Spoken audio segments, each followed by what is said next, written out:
नल पुराण इतिहास के एपिसोड 121 में आप सभी श्रोताओं का, भक्तों का और सब्सक्राइबर बंधुओं का एक बार फिर से स्वागत और हार्दिक अभिनंदन है।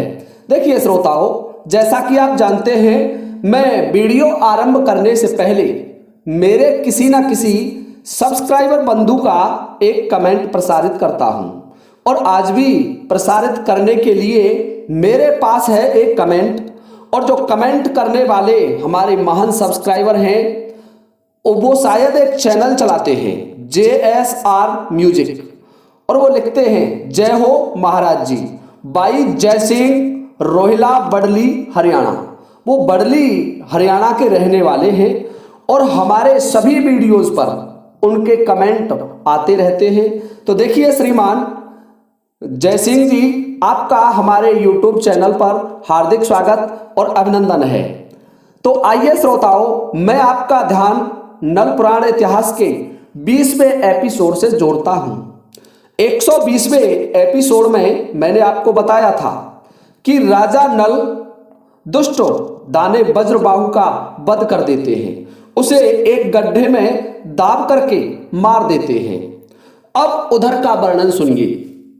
जब राजा तिमन सिंह को यह सूचना मिली कि राजा नल ने वज्रबाहु को बंदी बना लिया है और हो सकता है राजा नल वज्रबाहु का अंत कर दे, तो तिमन सिंह मन में सोचने लगा कि वज्रबाहु जैसे योद्धा को इस राजा ने पराजित कर दिया तो वास्तविकता में यह कितना बलवान होगा।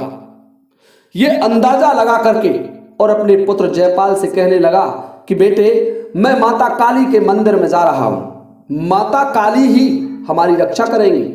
माता काली से मुझे प्रार्थना करनी होगी, मैं माता काली को प्रसन्न करूंगा।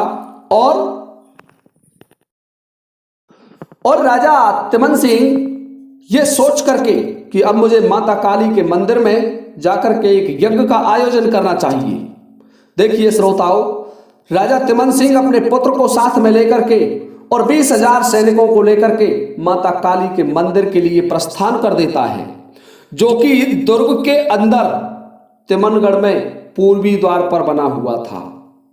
हे श्रोताओं, राजा तिमन सिंह और उसका पुत्र उस काली के मंदिर में आ जाते हैं और माता काली के मंदिर में एक यज्ञ का आयोजन किया, एक हवन कुंड का आयोजन किया और उस हवन कुंड में आहुतियां देने लगा राजा तिमन सिंह। माता काली को प्रसन्न करने के लिए मंत्रों का उच्चारण कर रहा है। जब माता काली ने देखा कि ये मेरा भक्त है और मैं इसकी कुल देवी हूं, तो मुझे इसकी रक्षा तो करनी होगी, परंतु राजा नल तो मेरा साक्षात भक्त है, परंतु यहां मुझे इस राजा का साथ देना होगा, क्योंकि ये मेरी पूजा कुल देवी के रूप में कर रहा है। देखिए श्रोताओं, देवियां जिस रूप में आप जिसकी पूजा करते हो, वो उसी रूप में आपको मिल जाता है उसका फल। यदि आप किसी को भगवान के रूप में पूजते हैं तो भगवान के रूप में ही उसका परिणाम मिलता है।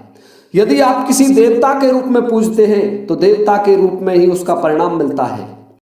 तो राजा तिमन सिंह माता काली को अपनी कुल देवी के रूप में पूज रहे हैं और उसे प्रकट कर रहे हैं, हवन कर रहे हैं उसके लिए। हे श्रोताओं, जब माता काली को यह ज्ञात हो गया कि अब मुझे इसके सामने प्रकट होना पड़ेगा, तो माता काली तिमन सिंह के सामने प्रकट हो जाती है और तिमन सिंह से बोली, पुत्र कहो क्या विपत्ति आई और कैसे मेरे मंदिर में आकर के यज्ञ का आयोजन किया। तो तिमन सिंह कहने लगा, माता तुम सब जानती हो और फिर भी मुझे इसके लिए पूछ रही हो। आपको पता है कि नल जैसे बड़े योद्धा ने, जो कि देवताओं को भी हराने में सक्षम था, उसने हमारे दुर्ग पर आक्रमण कर दिया है। जब माता देवी ने कहा, तो फिर मैं इसमें क्या करूं बेटे, कि माता तुम मुझे वचनबद्ध थी कि जब मैं तुम्हारा स्मरण करूंगा तो तुम मेरे साथ युद्ध करोगी। माता काली कहने लगी, वो तो मैं आज भी करने को तैयार हूं। तो तिमन सिंह बोला, माता आप मेरे साथ कल रणभूमि में उतरेंगी, मैं कल युद्ध करूंगा और उस राजा को पराजित करूंगा। ये बात जब माता काली ने सुनी तो माता काली तथास्तु कह देती है कि जाओ वत्स, मेरा पहले भी तुमसे वायदा था कि तुम जब चाहोगे तभी मैं तुम्हारे साथ युद्ध के मैदान में आ जाऊंगी।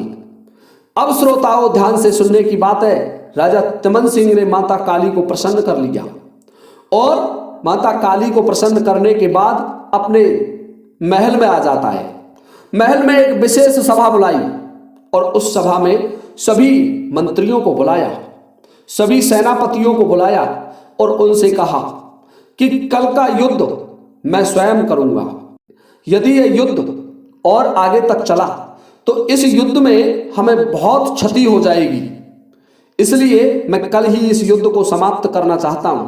मैं राजा नल, राजा मनसुख और उसके जो सेनापति होंगे उन सभी को बंदी बना लूंगा। देखिए श्रोताओं, ध्यान से सुनने की बात तो यह है कि संपूर्ण तैयारी के साथ राजा तिमन सिंह रणभूमि के लिए सुसज्जित हो रहा है और उधर महाराज नल भी मन में विचार करने लगे कि ये युद्ध अधिक समय नहीं खींचना चाहिए, कल के युद्ध में मैं स्वयं उतरूंगा, मुझे स्वयं युद्ध करना है। देखिए श्रोताओं, ध्यान से सुनने की बात है, राजा नल मनसुख से इस बात को कहने लगे तो मनसुख बोले कि देखिए महाराज, वज्रबाहु का हमें खतरा था तो हमने वज्रबाहु को बंदी बना लिया और उसे समाप्त भी कर दिया, तो कल के युद्ध में मैं तुम्हारा मित्र और तुम दोनों स्वयं उतरेंगे, परंतु राजकुमार किशनलाल को युद्ध में सम्मिलित नहीं करेंगे। ये बात जब महाराज नल ने सुनी तो नल कहने लगे, मनसुख आप सही कह रहे हो, राजनीति यही कहती है कि सेना को 4 भागों में वितरित करके युद्ध करना चाहिए।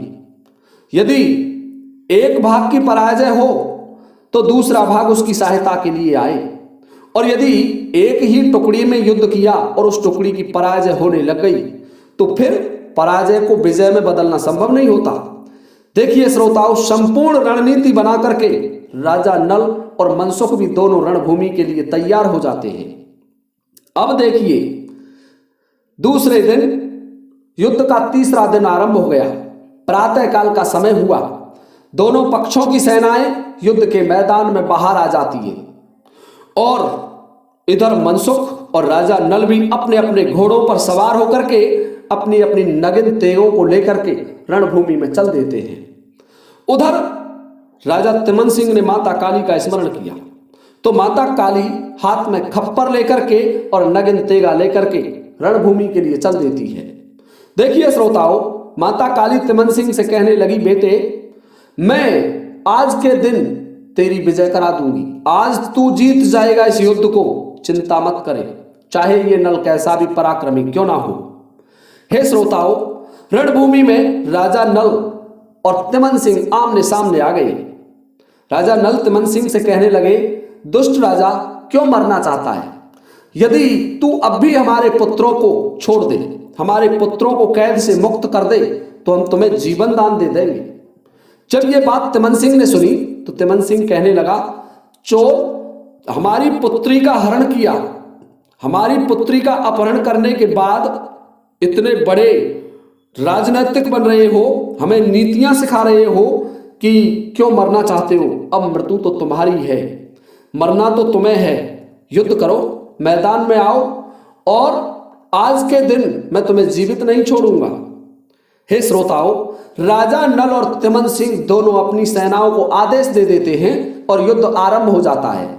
राजा तिमन सिंह ने माता भवानी का स्मरण किया और माता भवानी का जब स्मरण किया तो माता भवानी तिमन सिंह के पास आई, बोली, बेटे तुम पीछे रहो, युद्ध तो मैं ही जिताऊंगी। हे श्रोताओं, नगिन खड़ग लेकर के, एक हाथ में खप्पर लेकर के माता काली रणभूमि में उतर जाती है। अब तो राजा नल ने देखा कि इसके साथ तो माता काली युद्ध कर रही है, इस युद्ध में जीत पाना क्या संभव होगा? और युद्ध भूमि छोड़ करके भाग नहीं सकते। हे श्रोताओं, माता काली राजा नल के सामने आ जाती है।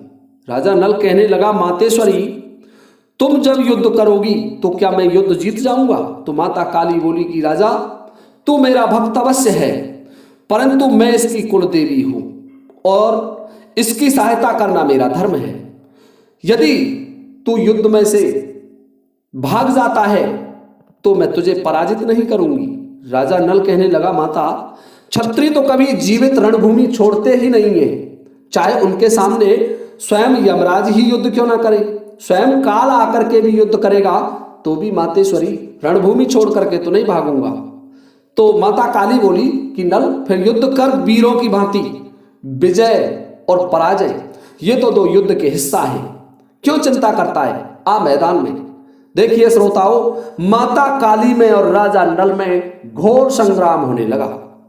राजा नल भी अपने समस्त तरीकों को माता काली के ऊपर चला रहे हैं, परंतु माता काली से युद्ध जीतना क्या संभव है? कभी संभव नहीं हो सकता। हे श्रोताओं, राजा नल को कुछ ही देर में माता काली ने धाराशायी कर दिया और तिमन सिंह से कहा, तिमन सिंह, इस राजा की मस्के चढ़ा लो, बांध लो इसे हाथी के औदे में और मैं तुम्हारे इसके दूसरे साथी मनसुख को देखती हूं। हे श्रोताओं, माता काली मनसुख पर तेगा लेकर के टूट पड़ी। मनसुख ने भी माता काली से यही निवेदन किया कि माता, तुम रणभूमि में स्वयं हमसे युद्ध कर रही हो और हम भी तुम्हारे भक्त हैं। तो काली कहने लगी कि देखिए, यही बात तो मैंने तुम्हारे मित्र नल से कही थी और यही बात तुमसे कह रही हूं। मैं यहां राजा तिमन सिंह की कुल देवी हूं और मुझे तिमन सिंह की रक्षा करनी है, इसलिए आज के दिन तो तुम जीतने की सोचना ही मत। जो बचेगा वो रणभूमि छोड़ करके भाग जाएगा। मनसुख कहने लगा, माता, रणभूमि छोड़ना तो हमारे धर्म के विरुद्ध है, चाहे हम बंदी बन जाएं, परंतु युद्ध अवश्य करेंगे। देखिए श्रोताओं, माता काली ने अपनी प्रचंड शक्ति से मनसुख गुर्जर को भी पराजित कर दिया। मनसुख गुर्जर भी पराजित हो गया और तिमन सिंह को आदेश दिया कि बांध लो इसको भी। श्रोताओं, दोनों राजा बंदी बन जाते महाराज तिमन सिंह के सामने।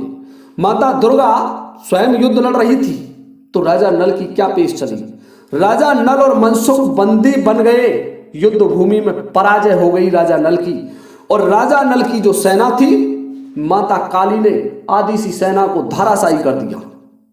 राजा नल के अनेकों जवान रणभूमि में मारे गए। जहां तक नजर पसार करके देखा जाता है, लाश ही लाश बिछी पड़ी है रणभूमि में, मानो लाशों का समुद्र उमड़ पड़ा हो। और राजा नल और मनसुख तिमन सिंह ने हाथी के हौदे में कस लिए, दोनों को एक हौदा में बांध लिया, दोनों अचेत अवस्था में हैं। अब श्रोताओं, राजा नल और मनसुख को तो बंदी बना करके तिमन सिंह ले जाता है तिमनगढ़ के लिए और आदेश दिया अपने सैनिकों को कि जिस काल कोठरी में इसका पुत्र ढोल कुमार बंदी है और इसका पुत्र रूपचंद बंदी है, उसी काल कोठरी में दोनों को चढ़ा दिया जाए, उसी काल कोठरी में दोनों को बंद कर दिया जाए और कल इसके सामने युद्ध कौन करने आएगा, अब तो इसकी पराजय निश्चित है। देखिए श्रोताओं, राजा नल को बेहोश अवस्था में, होश नहीं था, माता काली ने इतनी मार लगाई थी राजा नल को और मनसुख को कि दोनों बेहोश हो गए और ले जा करके उस काल कोठरी में डाल दिया गया। हाथ पैर बांध दिए गए, हाथों में हथकड़ी और पैरों में बेड़ियां कस दी गई। राजा नल और मनसुख दोनों तिमन सिंह के बंदी गृह में बंदी बन गए। उधर का हाल सुनिए। जब पराजित सेना में से शेष बची हुई सेना वापस अपने शिविर में लौटी तो हताश और निराश सेना थी। जब राजा युद्ध भूमि में बंदी बन जाता है तो श्रोताओं, युद्ध उसी समय समाप्त माना जाता है, परंतु राजा नल ने नीति से काम लिया था, इसीलिए किशनलाल को पीछे को छोड़ दिया और एकमात्र किशनलाल और लाखा दादा दो सहारे रह गए राजा नल को छुड़ाने के लिए। हे श्रोताओं, अब ध्यान से सुनने की बात यह है कि दौड़ती हुई सेना अपने शिविर में पहुंच जाती है। सेना की हालत खराब है, सेना के हाथी घोड़े सब बेहोश अवस्था में पड़े हुए हैं रणभूमि में, उनकी भी कोई गिनती नहीं है कितने मारे माता देवी ने। और राजा नल भी बंदी बन गए। जब किशनलाल और लाखा दादा ने अपनी सेना को हताश और निराश लौटते हुए देखा और न राजा नल है साथ में, न महाराज मनसुख है, तो किशनलाल को समझने में देर नहीं लगी। लाखा दादा से कहने लगा, दादा, आज के युद्ध में तो मुझे ऐसा लगता है कि नरवरगढ़ की करारी पराजय हुई हो, नरवरगढ़ ध्वस्त हो गया हो। देखिए श्रोताओं, लाखा दादा कहने लगे, पहले सेना को रोको, इन्हें ढाढ़स बंधाओ और तब बातें करेंगे। देखिए श्रोताओं, राजा नल तो बंदी गृह में बंद हैं, इधर किशनलाल अपनी सेना को संभाल रहा है। सेना को संभालने के बाद किशनलाल और लाखा दादा दोनों ने उन प्रधान सेनापतियों को बुलाया, उन मुख्य सेनापतियों को बुलाया जिन्होंने युद्ध में हिस्सा लिया था। और किशनलाल उनसे पूछने लगे कि महाराज नल कि महाराज बंदी बन गए और महाराज मनसुख कि वो भी बंदी बना लिए गए। किशनलाल सोचने लगा, जब चाचा नल और चाचा मनसुख जैसे पराक्रमी योद्धाओं को जिसने बंदी बना लिया, तो वो राजा कैसा युद्ध करने वाला होगा, कितना बड़ा बलवान राजा होगा वो। लाखा दादा से किशनलाल कहने लगा कि दादा, क्या इस तिमनगढ़ में हम हार जाएंगे, हमारी पराजय हो जाएगी? लाखा दादा कहने लगे, बेटे, आसार तो ऐसे ही दिखाई देते हैं, क्योंकि अब ये साफ हो गया, कल के युद्ध में तुम भी बंदी बन जाओगे और हमारी सेना का आधा भाग ध्वस्त हो चुका है, क्योंकि 40,000 की सेना तो वज्रबाहु दैत्य ने ही मार डाली थी और आज के युद्ध में हमारी आधी सेना क्षतिग्रस्त हो गई है, हमारी आधी सेना घायल है और आधे योद्धा रणभूमि में पड़े हुए हैं। इसलिए किशनलाल, मेरी उचित सलाह यही है कि ऐसी स्थिति में राजा तिमन सिंह से संधि कर लेनी चाहिए। ये बात जब किशनलाल ने सुनी तो कहने लगे कि हे गुरुदेव, यदि संधि की जाएगी तो संधि तो उसकी शर्तों के अधीन होगी, क्योंकि पराजित राजा हमेशा विजेता के अधीन होता है। जब हमें पराजय स्वीकार करनी पड़ेगी तो निश्चित है राजा तिमन सिंह न जाने कितनी शर्तें हम पर लगाएगा। जब ये बात लाखा दादा ने सुनी तो लाखा दादा बोले, बेटा, एक उपाय और शेष बचा है। यदि तुम्हारी चाची गजमोतनी युद्ध में तुम्हारी सहायता करें तो यह युद्ध का पासा पलट सकता है, अन्यथा यह युद्ध तो हम हार गए। देखिए श्रोताओं, किशनलाल ने और लाखा दादा ने गजमोतनी का ध्यान लगाया और जैसे ही गजमोतनी का स्मरण किया तो इंद्रलोक से गजमोतनी चल देती है और जहां किशनलाल स्मरण कर रहा है वहां आ जाती है। आकर के किशनलाल से कहने लगी, बेटे, क्या बात हुई? कहां है महाराज नल और कहां है महाराज मनसुख? कि चाची, दोनों महाराज बंदी गृह में बंद हैं, दोनों तिमन सिंह की जेल में बंदी का जीवन व्यतीत कर रहे हैं।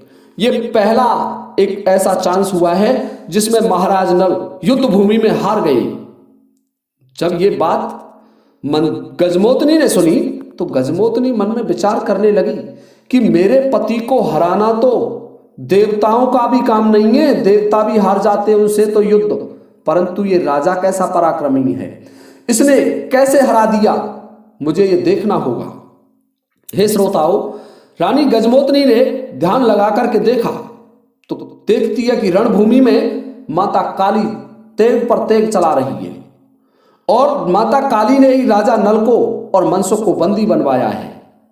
गजमोतनी कहने लगी कि बेटा, अब यह युद्ध जीतना बहुत कठिन हो गया है, इसका मात्र एक उपाय है और वह उपाय है माता काली।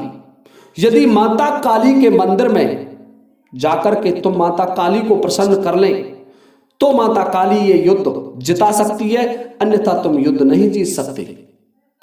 क्योंकि मैं जानती हूं तिमन सिंह इतना बड़ा ताकतवर नहीं है। वो माता काली के साथ रणभूमि में आया था, माता काली को उसका वरदान है, माता काली ने उसे वरदान दिया है कि जब उसको आवश्यकता पड़ेगी वह उसके साथ युद्ध करेगी। इसलिए पुत्र और हे बेटा किशनलाल, तुम भेष बदलो और लाखा दादा को यहीं छोड़ो और मेरे साथ माता काली के मंदिर में चलिए और तुम्हारे चाचा मनसुख और महाराज नल को छुड़ाने का प्रयास करेंगे। माता काली ही उन्हें छुड़वा सकती है, कोई दूसरी शक्ति ऐसी नहीं है जो काली को पराजित कर दे। देखिए श्रोताओं, गजमोतनी की बात सुनकर के रात्रि का समय है, मध्य रात्रि का समय, किशनलाल अपना भेष बदलता है और भेष बदल करके अपनी चाची गजमोतनी के पीछे पीछे चल देता है माता काली के मंदिर के लिए। अब यहां से आगे का वर्णन मैं आपकी सेवा में अगले वीडियो में लेकर के उपस्थित हो जाऊंगा। तब तक के लिए आप सभी से चाहता हूं अनुमति इस वीडियो को विराम देने की। इसी के साथ जय हिंद, जय भारत।